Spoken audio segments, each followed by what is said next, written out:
Good morning, everyone. I am Jai Kumar, Assistant Professor, Department of Management Studies, SNS College of Technology. Today, I am going to discuss on the topic SUMIF and SUMIFS function. And before going to look into your topic in detail, first let us see what is a SUMIF function. SUMIF function will help you to add your numbers in a range based on your single condition.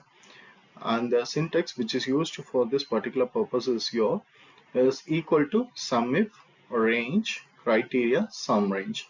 Here the range represents the cell to test against the condition, whereas the criteria represents the condition. Example, greater than or equal to 50, equal to apple, that is said to be your condition, and your sum range, which is totally optional, and it will help you to add the it will help you to identify the cells to add.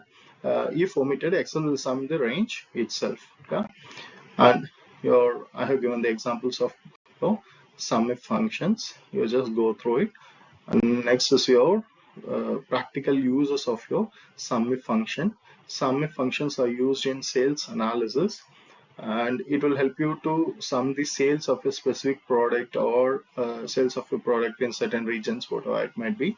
And next is your finance. In case of finance, it will help you to add the expenses above or below a certain amount.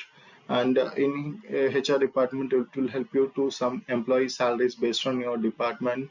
And in inventories, it will help you to calculate the stock of items matching a category, etc. These are some of the practical applications of your SUMIF statement.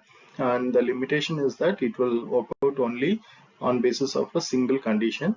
SUMIF function cannot be utilized more than one condition, for more than one condition. And next, we are going to see about your SUMIFS function. SUMIFS is a conditional summation function in Excel.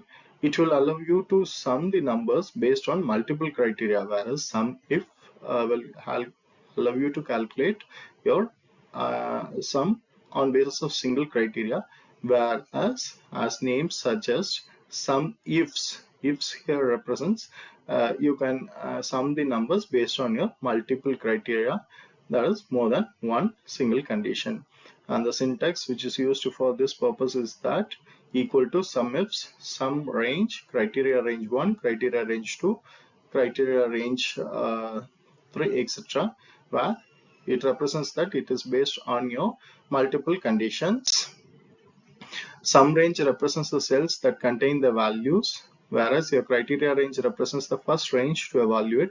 Criteria 1 represents the first condition on which on basis of which the sum has to be carried out, and criteria 2 represents the additional ranges and the conditions which are totally optional.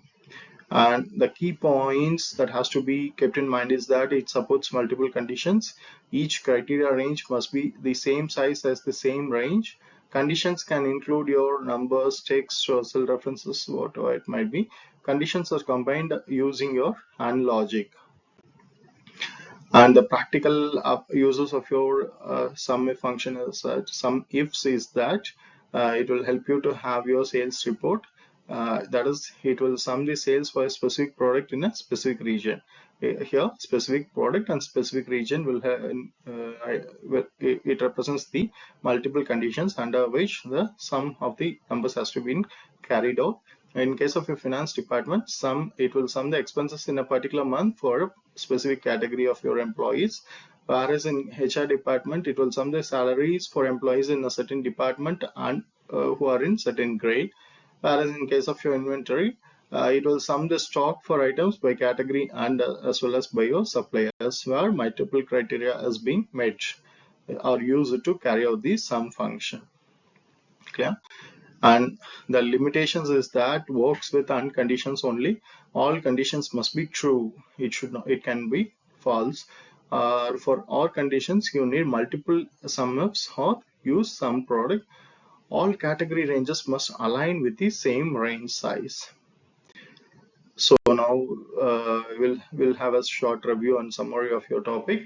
SUMIF will add the numbers in a range that meet one condition, whereas SUMIFS will add numbers in a range that meets your multiple conditions. The syntax in the example for the SUMIF and SUMIFS function has been given for your reference. And I also given some assessment questions which will help you to test your knowledge. Just go through it and test your knowledge and have a satisfaction on your videos. Thank you so much. Thank you for the opportunity given. Thank you.